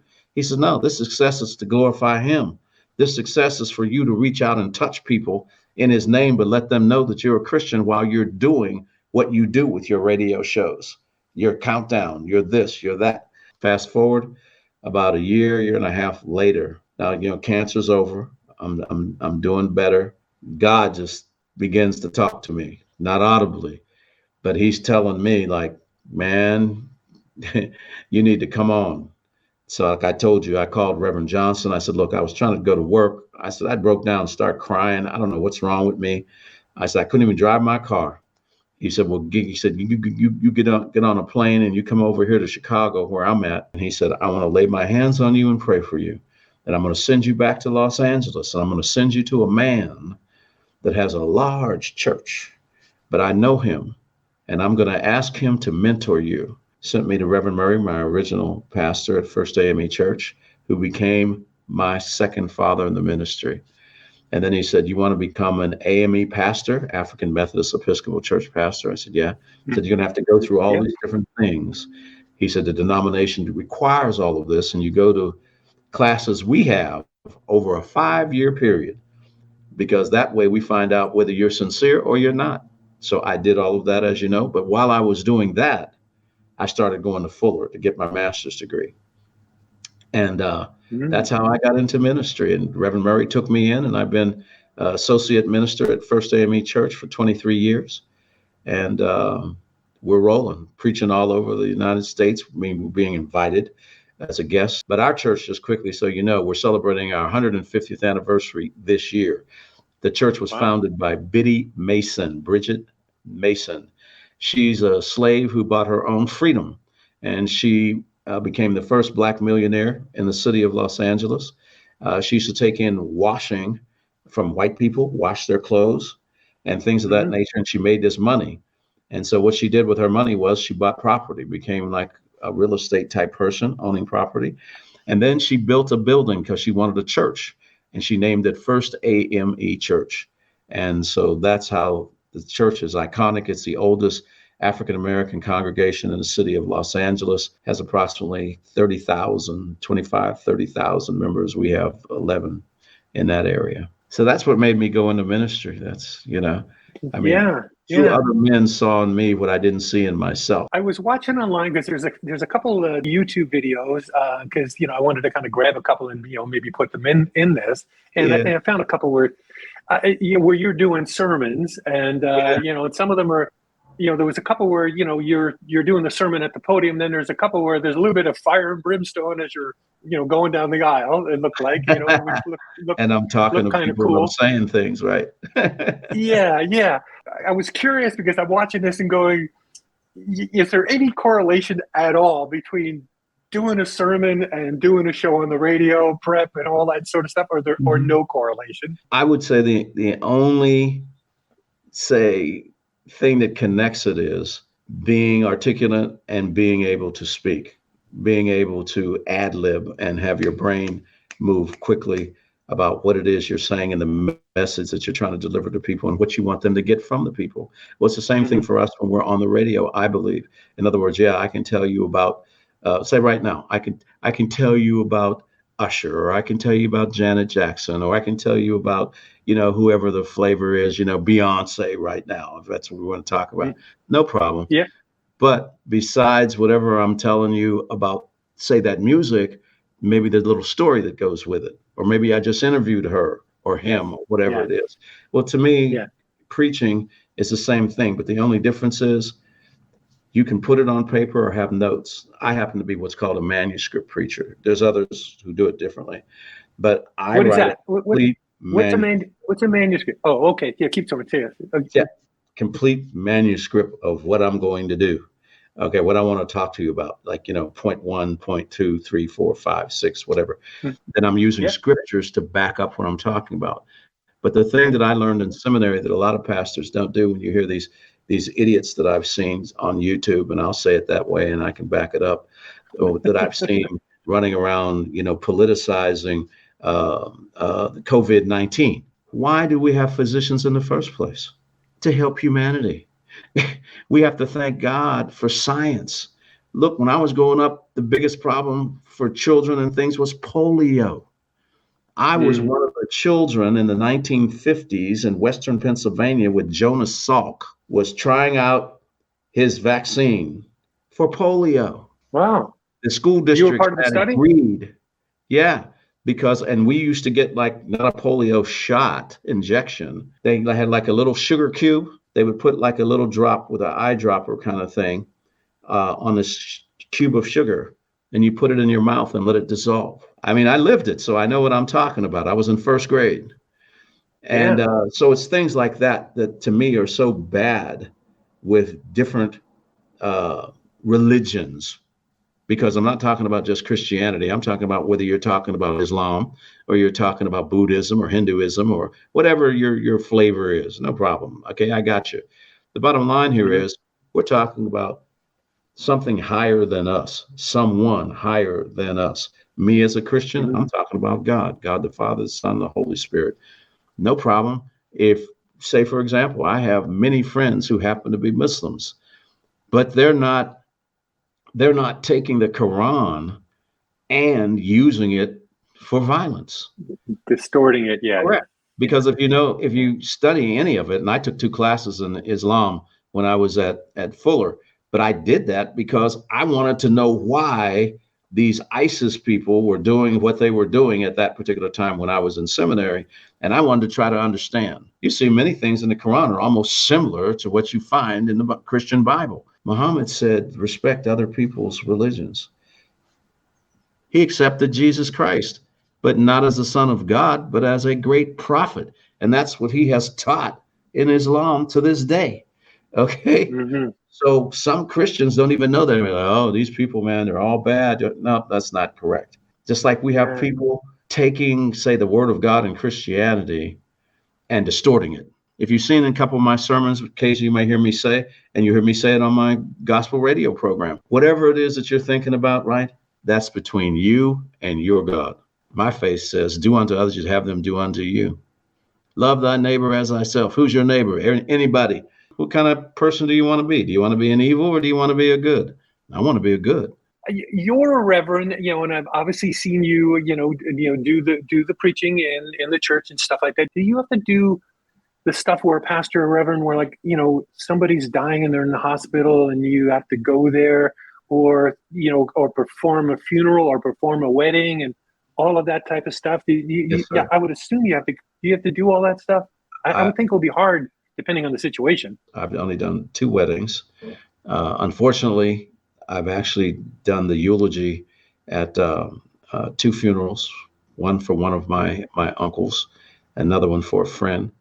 Hospital, yes, hospital visits all the time. And in basically, I want to say religious terms per se, no matter what religion you're talking about. It could be Judaism, it could be Hinduism, it could be Islam, the imam, the minister, or whatever. We visit people at church, or I shouldn't say church, at a hospital that are ill, that maybe have asked for us to come and visit with them, pray with them, talk with them or whatever. And sometimes they're getting better and sometimes they're not. And other times you have to get with people in the loss of a child. My oldest grandson, Corey, who was only 31 years of age, died mysteriously of a blood disorder that they were trying to get a handle on and trying to find what was going on. And prior to that, he had been healthy, just started getting headaches or whatever. And when he passed away, it just broke my heart. And I'll never forget the chaplain in the hospital coming to talk with me and my older son, Walter III, his son, and talking to his mom. And, and I thought to myself, like, wow, I'm in ministry myself. I'm not a chaplain, but they have to do it all the time. But a lot of people, man, need pastoral care. In other words, us caring for other people during difficult times or good times. To me, it's just such an honor and such a privilege that God would use somebody like me. I don't know if you ever saw that movie, right? The movie I'm talking about. No, I don't know, because there's City, right? And he looks in the mirror and he goes, yeah. You talking to me? De Niro, yeah. See, I'm that guy. Right? He's got the mohawk. Yeah, I can't think of the movie name either. But I know what you mean. Yeah. So consequently, I feel like, wow, look what God has done, man. He's turned me around. I've been surprised at how God has stepped in different times. I went to a couple of things quickly, like what our church does in the summertime. Like we'll go down in the Crenshaw area. But there's an area where these guys who like to redo their cars that sometimes are gang oriented, not just blacks, but Latinos and Asians and some whites. And they bring their cars out there on Sundays and people walk around and just look at the cars and there's usually no problem. So we would have an outreach thing that we try to do to try to talk some of these guys into like, man, you could convince some of your boys not to act this way or that way and come on by the church. Come on, we're doing this, or we're giving away that, or we're having a dinner for people less fortunate or whatever. And maybe you have some family members, right? Our church could help them. I've been shocked different times, Pat, that I've gone to do that, right? And I'm talking to some guys, and I'll never forget one Sunday we're down there. This is several years back before the pandemic. And I'm looking at a guy's car like that. And I said, wow, man, that's a beautiful car. He goes, yeah, man, it's got this kind of engine. And look at the motors, right? And these guys are all tatted up and everything, And the young lady with him says, hey, brother, can I ask you a question? And I said, oh, yes, ma'am. What's that? She said, I know your voice. Aren't you the guy on the radio? Aren't you that Walt Baby Love guy? And I said, oh, yes, ma'am, I am, like that. And he said, oh, you're OG, man. You're OG. And I said, yeah, man, I'm one of them old gangsters. He said, no. He said, you're an original gangster, right? I thought I was going to freak out, right? But I mean, it was like a cultural thing. But it was interesting because then all of a sudden they had this like nice conversation. I mean, nobody was bothering me or any of the other ministers. And, we're in civilian clothes. We're not out there running around in robes or nothing. But they've gotten to kind of know us. And he says, yeah, man, you're OG. He said, when I was a kid, I used to listen to you on the radio. You had the countdown, right? The countdown. And he's singing the jingle. And I'm thinking, wow, God, look at this. You've opened a door for conversation between me and another generation of people that we're trying to get, say, out of this thing of violence and doing things in the community that aren't good, gangs and killing, that, you're from this gang, I'm from that gang. Well, what about like, hey, man, we're all just trying to make a living here. We're all just trying to live out our lives. And these are innocent folks. So we shouldn't be carrying and shooting and carrying on. We should do things differently. So to me, those are the things that tell me that I'm right about my faith. Because otherwise, one, I wouldn't have gone down there, because I'm saying, man, I don't get down there and maybe mess around and get killed. Someone might get mad at somebody else, not me, and just start shooting and a stray bullet hits me. But my confidence in God, my confidence in what we're doing, that we're trying to see what we can do to try to help a younger generation understand what's best for the greater good of all of us. But all we have to do is understand that we have more in common than we don't if we just take the time and maybe get to know somebody that might not look the same as us. Yeah, it's funny when you can find some sort of a common ground, radio being it, hearing you on the radio in that instance, all of a sudden common ground, and then, okay, they're not so scary. They're not so, you can actually see the real person underneath there. Yeah, it's funny how everything, kind of went together. You're obviously you're being shaped by your grandma and the Army, and then how that helped you push through the radio, and then how the radio helps you, with being a reverend. And it's funny how all of that, just falls together. It's not a lot of people's lives do that. Yeah, very neat. Talk forever, but this has been fun for me. But another thing from the church, for example, like when Michael Jackson was going through his thing and he was alive, and he was going through the whole thing of being accused of child abuse and so on and so forth. And Steve Harvey, you've heard him on television talk about how he was talking to Michael, and he said, "Man, what you need to go to church. We need to go to First AME Church, and I'm going to take you over there." And Steve came with Michael and his entourage and his legal team and everything. And they're there. And Reverend Murray had given them permission to come because some people, even at our church, were like, should we be opening the doors? Because maybe Michael did do this, or maybe Michael didn't do that, or whatever. Right. But Reverend Murray was such a strong man and outreach and everything. He said, we will welcome him here because maybe we can do something to help him, not just in his fight, but in his spiritual life with him and God. Well, they came. Here's a part of the story that's funny. Pastor says to me, he says, I want you in my office when Michael and them show up because you're in that radio business and I know you know everybody. And he said, and didn't I hear you used to work for them? I said, yeah, I used to work for Joe Jackson Productions at one period of time for like about 8 months, close to a year between jobs. See, something you and I haven't talked about. Yeah. And my friend Dick Klein, once again, he became president of Polygram Records. And when I was like sort of between gigs, but I was over there working at KMPC, working part-time, but I was also doing some stuff with Joe from the standpoint of his company. And I was working specifically with Michael, with Janet, with Randy, with LaToya, and with Rebe, the oldest daughter. What happened was when they came to the church, Reverend said, I want you to be in my office. So they got, I got all the bodyguards and all that nonsense.